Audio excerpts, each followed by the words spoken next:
So we've gone through how to create sessional courses when there's not too many of them, and you can just do them in the current system that we use. But there's another way that you can do them if you've got multiple sessions to book in, and we can use the legacy system. Now, remember, we only use the legacy system when we have one client booking duplicate activity across the same site. So, for example, you've got BEH booking in 40 BLS days if in between like January to April, all are taking place at St. Anne's Lecture Theatre. So when we do sessional courses, we always go in and check the course templates, because what we don't want to have to do is create like 4 different courses when really that's just one day of basic life support. So the only thing I'm going to do here, because remember, any of the information in the current system will get pulled over into the legacy system. And the only reason we're going to do it this way for these courses is because there's going to be so many of them and we just want to get them done all in one go. So we're just going to go to adult basic life support. And we're going to change the template of this to make sure that it's only going to pull across a BEH specific information. So adult basic life support, yes, that is fine. I'm going to scroll all the way down. I'm going to count my hours because I'm just going to double check, although the system will manually kind of enter them in for you, that a BEH day is going to be 7.5 hours because it finishes at 4:30. So I'm just going to amend this so it pulls it accurately for me to say it's 7.5 hours. My cost is correct.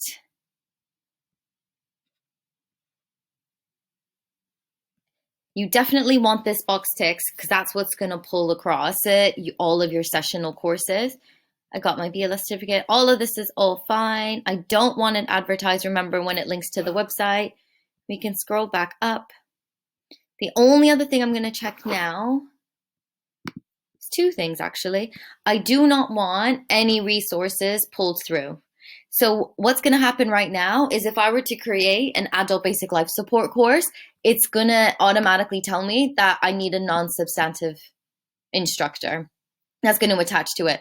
So then that's going to show in our dashboard as well, unless you were going to attach that in there. But the legacy system does not correlate the two because the resource types weren't built into that system. So anytime you're going to create a course, especially sessional courses in the legacy system, we're going to take out the resource requirement because we don't want that pulled through. What the legacy system also does is it duplicates everything that a head session has into its sessional courses, and that includes the resource type. So all of a sudden you've gone ahead without checking one course and have created 40 courses. And now all of a sudden you've got a resource requirement attached to every single sessional course. The only way to fix that is to go in and manually delete those. And that's time consuming. The whole point of you wanting to do this through legacy is so that you are saving yourself time. So we're going to go ahead. I've deleted my resource now, so nothing's going to pull through in terms of that. What I do want to do is edit my sessional plan items so that I don't need to manually go in and do this for each one. So I'm just going to put in the times that I know my first session is going to be. None of this really matters because we're not going to have a cost associated with the sessional items. I do definitely want to clone my venue. I want to make it mandatory so it has to pull through, and to clone my trainers. So we're just going to create one more.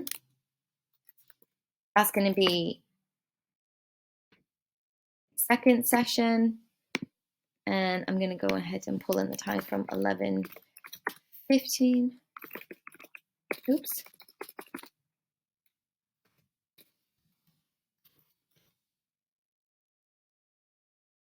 Once again, tick these boxes. So I've got my 9 to 11, my 11:15 to 3:15. Just need my 2:30 now. If you weren't sure what your course template name is, remember you can go into here to get your whole list. If you couldn't remember how it started. This we're going to put none. And we're going to do 14:30.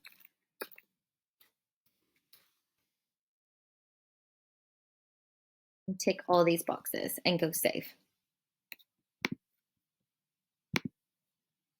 Done. Okay.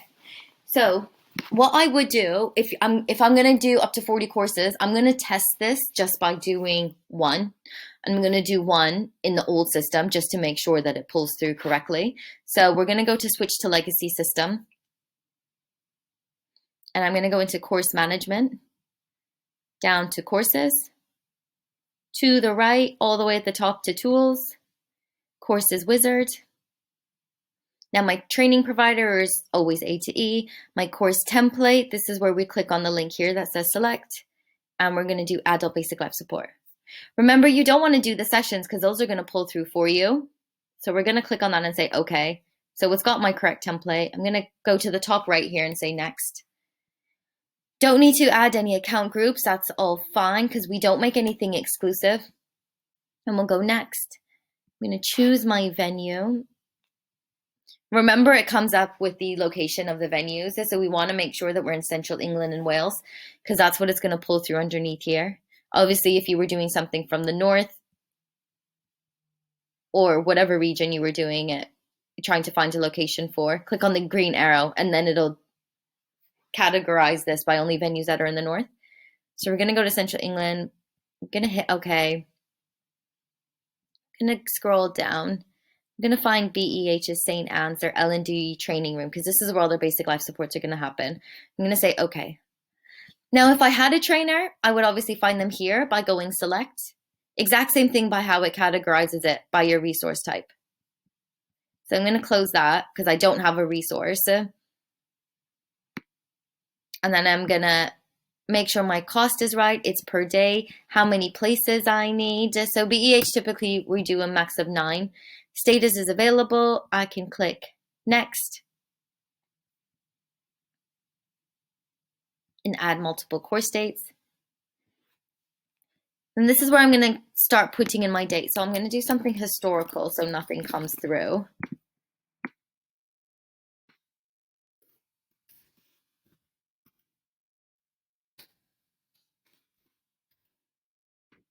And I have to put in my correct timings. Should have done that at the same time. So when my day starts and when my day ends. Remember, this isn't your, these aren't your sectional days because everything's supposed to pull through all together.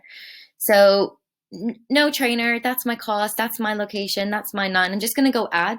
Remember, we're just going to test out the system right now. So let's just go ahead and do next after we've only done one. And we're going to go finish. Now, that one course is already in there, so I'm going to go to switch to new system. And I'm going to go ahead into courses class. And I'm going to filter this by the most recent course that was created. And you can see it showing up here. So that's my head session. That's my session 1 from 9 till 11. That's my 11:15 to 1:15, and then my 2:30 to 3:30. The only other thing I want to do is I'm going to scroll to the right, and yeah, none of my resources pulled through. So what I would have to do is go through and attach it to my head session. Now it's up to you on what you think is going to be faster. Either you can just do your head sessions and put all of these in there. And I'm always going to think that that's going to be faster than going through this multiplied by 3 in order to delete all of them. Because remember, the old system is not going to pull through your resource requirement. Once that's done, then you can go ahead and go back into legacy just to keep adding in new courses. So we can go ahead and save it. If you want, you can triple check, go to the actual date. I think I did 2021. Yes, this Christmas Eve. And you can see them exactly how they want to be here. I mean, if these were ever different, you know that you can just go in here and change the date. Sorry, not if they were different, if you had the incorrect date on here. But then at least you only made an error on one of them and not on the 30 that you want to go ahead and create. So then you can just go switch back to your legacy system. And you can just keep adding your dates. If you don't know how to make the multiple ones, remember you can just check the other video about creating multiple courses in the legacy system. can do it really quickly now when you go to course management and go courses. And we'll jump to tools again. And now we can do this quite quickly because we know exactly what it is that we need to do and go, okay, we're going to go to next. I don't need any of my account groups, so I can really just skip right past this page. I do definitely need my venue. So we're going to go back all the way down to BEH. Scroll on here. Still don't have a trainer, so we'll leave that blank. Cost is the same. We'll put places at 9. We'll go next, and we're going to say add multiple course dates. And then I can leave this at today's date, actually, and maybe I'll just keep jumping this forward. Remember, you only need to amend the first one in order for it to replicate everything that's on here. So we're just going to go add. And then all we're going to do is jump to it. So let's say they want it every single Monday up until like the end of June. So we're just going to keep multiplying this. Remember, this is only your head sessions that you need. If any of this showed up red, let's say your venue showed up red, or your trainer, if you did allocate a trainer and they were showing here and they were red, that means that they've got an availability clash. So it means that they're already allocated somewhere else. If you need to take something out, if this happened to me and I was putting in all of these dates, I would continue putting in all of my dates.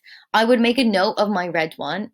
I would hit delete just to get it off of my list. And the reason I took a note is because when I go ahead and confirm back to the client, I'm going to send them a list of all the courses that I've just booked by pulling a report out of Access Planet just from my like date created section, and tell them that I didn't book in the 26th of April because we already have a course book there. So maybe it's an ILS and it wasn't on their list. It's a really good way to audit the system.